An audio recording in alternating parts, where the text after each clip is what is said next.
إن الحمد لله الأكرم الذي خلق الإنسان وكرم وعلمه من البيان ما لم يعلم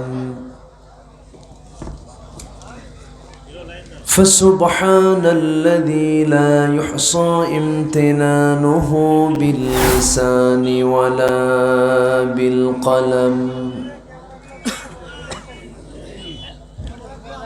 نشهد أن لا إله إلا الله وحده لا شريك له ونشهد أن سيدنا وحبيبنا ومولانا محمدا عبده ورسوله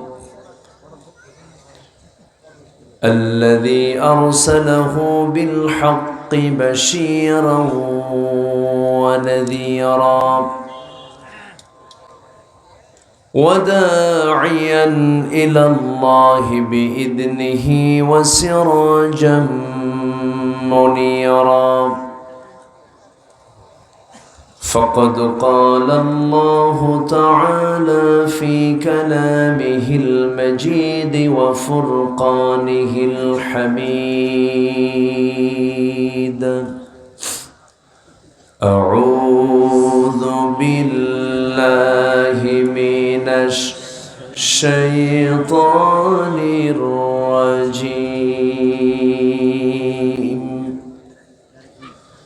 بسم الله الرحمن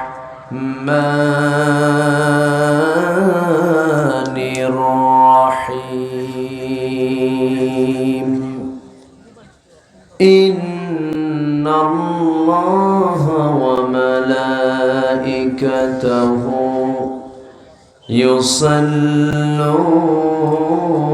على النبي يا أيها الذين آمنوا صلوا عليه وسلموا تسليما اللهم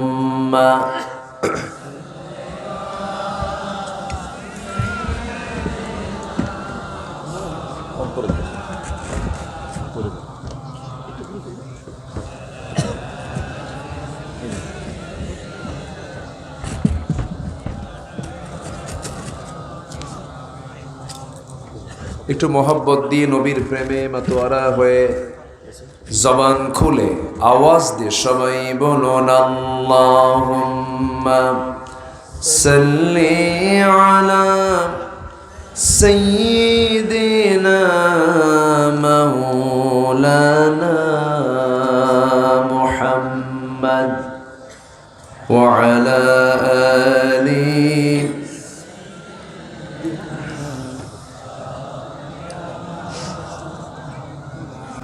সবাই বলুন বালাগাল উলা বিকামালিহি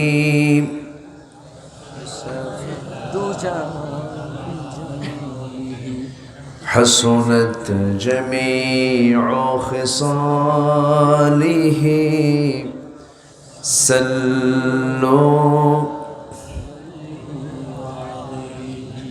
فوناي فولتو बुलबुल का तरन्नुम वीना हो चमने दहर में कलियों का तबस्सुम वीना हो बलगल उला बिकमालिही कशफत तुजा बिजमालिही حسنت جميع خصاله صلوا আমি কোরআনের সুর মাঝে শুনেছি যে নাম আজানের সুর মাঝেও শুনেছি সে নাম, ও নাম শুনেছি আমি আমার হৃদয়। হে রাসূল নবীজি তোমায়, হে রাসূল নবীজি তোমায়। সবাই বলি সাল্লাল্লাহু আলাইহি ওয়াসাল্লাম। রাজশাহী অঞ্চলের নওগাঁ জেলার কোন থানা এটা? বদলগাছি উপজেলার জগদীশপুর মাহফিল যুব সমাজ মাহফিল ইন্তেজামে কমিটি কর্তৃক আয়োজিত দুদিনব্যাপী তাফসীরুল কোরআন মাহফিল 2025। আল্লাহ রাব্বুল আলামিন বলেন, শাহরু রমাদান আল্লাযী উনজিলা ফীহিল কুরআন হুদাল লিন-নাসি ওয়া বায়িনাতিম মিনাল হুদা ওয়াল ফুরকান। জোরে বলুন আল্লাহু আকবার। রমজান মাস আল্লাযী যাতে উনজিলা নাজিল করা হয়েছে, হুদাল লিন-নাস মানুষের হেদায়েতের জন্য কিতাব, ওয়া বায়িনাতিম মিনাল হুদা ওয়াল ফুরকান এবং সত্য মিথ্যার পার্থক্য সৃষ্টিকারী হিসাবে কোরআনটাকে আল্লাহ রাব্বুল আলামিন নাজিল করেছেন। এখান থেকে আরেকটাই কিতাবের নাম জানলাম, তার নাম হলো ফুরকান।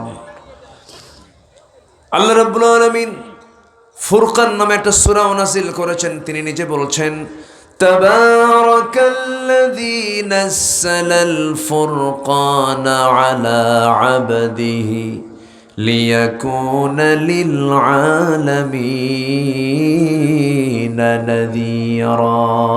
জোরে বলুন আল্লাহু আকবার। অতীব বরকতময় সেই মহান প্রভু যিনি তার বান্দার উপরে বিশ্ববাসীকে সতর্ক করার জন্য ফুরকান নাজিল করেছেন। কি নাজিল করেছেন? ফুরকান, যার নাম কোরআনও, তার নাম একই কিতাবের অনেকগুলো নাম আছে। আল্লাহ রাব্বুল আলামিন এই কিতাবের নাম বলেছেন হুদা, এই কিতাবের নাম বলেছেন যিকির। ইন হুয়া ইল্লা যিকরুল লিল আলামিন। এটা হলো বিশ্ববাসীর জন্য জিকির, স্মরণীয় কিতাব, স্মরণ করার কিতাব। এটার জিকির করো। এই জাতি কোরআনের জিকির থেকে অনেক দূরে, অনেক দূরে, অনেক দূরে। কোরআন পড়ে না এই জাতি, খালি বিড়ি খায়। খালি কি খায়? বিড়ি খায়। এই যে আসলাম, কই এরকম বাজার দেখলাম না, কোথায় যেন দেখলাম। হ্যাঁ হ্যাঁ, কোথায় যেন বাজার দেখলাম। মাহফিলও অনেক জায়গায় এরকম মেলা বসে। হাইরে বিড়ি খায় মানুষ, বিড়ির ধোঁয়ায় মশা পর্যন্ত বদদোয়া দেয়, এত খাওয়া খায়। তবে রমজান মাসে একটু কমে, দিনের বেলা খায় না, রোজা রাখে। সন্ধ্যা হওয়ার পর যখন ইফতার করে তখন নাকি মাথা ঘোরে। তখন দোকানদারের সামনে যায়, বলে, শোনো, এখানে বুড়ি নাই, এখানে কি নাই, বুড়ে গেছে, বোঝেন নাই, এখানে বুড়ি নাই, দাও বিড়ি দাও। একটা খাওয়ার পর কয়, সারাদিন খাই নাই, কাজা সহ আদায় করে আরো দুটো দাও। কি আছে না নাই? আচ্ছা। কেন? যে রোজা আপনাকে সামান্য বিড়ি ছাড়াতে পারে না, আপনি সুদ ছাড়বেন কেমনে? যে রোজা আপনার সামান্য বিড়ি ছাড়াতে পারে না, আপনি জেনার মতো, মিথ্যা কথা বলার মতো, মিথ্যা সাক্ষী দেওয়ার মতো বড় বড় গুনাহ থেকে আপনি নিজেকে পরহেজ রাখবেন কেমনে? সম্মানিত ভাইয়েরা, রমজানকে সামনে নিয়েও কিছু কথা একটু আছে, আমরা একটু ধৈর্য সহকারে শুনবো। জোরে বলি ইনশাআল্লাহ। আমাদের তো কথা আগে বলতে দেয়নি, এখন মোটামুটি একটা মুক্ত পরিবেশ পেয়েছি। কথা বলার একটা পরিবেশ আল্লাহ পাক তার খাস মেহেরবানি তৈরি করে দিয়েছেন। এই পরিবেশ ছিল না। এই জয়পুরহাট, বদলগাছি, নওগাঁ কত কমিটি যে মামলা খাইছে মাহফিল করতে নিয়ে, না? কমিটির নামে মামলা হয়ে গেছে, মাহফিল করতে দেয়নি। কমিটি হলো সেই সময় থানার কাছে আসামির মতো। থানার কাছে গিয়ে পারমিশন নিতে গিয়া জুতার তলা ক্ষয় হয়ে যেত, পারমিশন মিলত না। আমি কি ভুল বলছি কথাগুলো? আজকে সেই সিচুয়েশনটাকে আল্লাহ পাক সরায় দিয়ে একটি অনুকূল পরিবেশ তৈরি করে দিয়েছেন। এই 6 মাস কোনো জঙ্গি নাটকও দেখি না। প্রায় জঙ্গি নাটক দেখতাম। র‍্যাব অভিযানে বের হতো, জঙ্গিদের আস্তানা খুঁজে পেয়ে সেখান থেকে কয়েক জঙ্গিকে ধরার সময় জঙ্গিদের পক্ষ থেকে গুলি যখন আসা শুরু হলো, পাল্টা ক্রস ফায়ারে 3 জন নিহত। কি ঠিক আছে না? এই নাটকগুলো আমরা এই 16 বছর মাঝামাঝি শুনেছি, দেখেছি। কিন্তু এই 6 মাস যে অস্থায়ী সরকার ক্ষমতার মসনদে বসেছে, এই 6 মাস 7 মাসে কি আমরা এরকম কোনো জঙ্গি নাটক দেখেছি? না। এই জঙ্গি নাটক কিন্তু এখন আর নাই। কেন নাই? এই জঙ্গি নাটকের যে নাট্যকার, তিনি এখন দেশে নাই। উনি এখন দিল্লি গিয়ে বসে আছে। আসতে বলেন কেন? অনেক কিছু করেছে। সম্মানিত ভাইয়েরা, আমরা একটা পরিবেশ পেয়েছি। আমরা এই দেশটাকে আমরা ইসলাম দেশ সাজাতে চাই। এই দেশটাকে আমরা কোরআন দেশ সাজাতে চাই। এই দেশটাকে আমরা নামাজ দেশ সাজাতে চাই। এই দেশটাকে আমরা প্রকৃত রোজাদার দিয়ে সাজাতে চাই।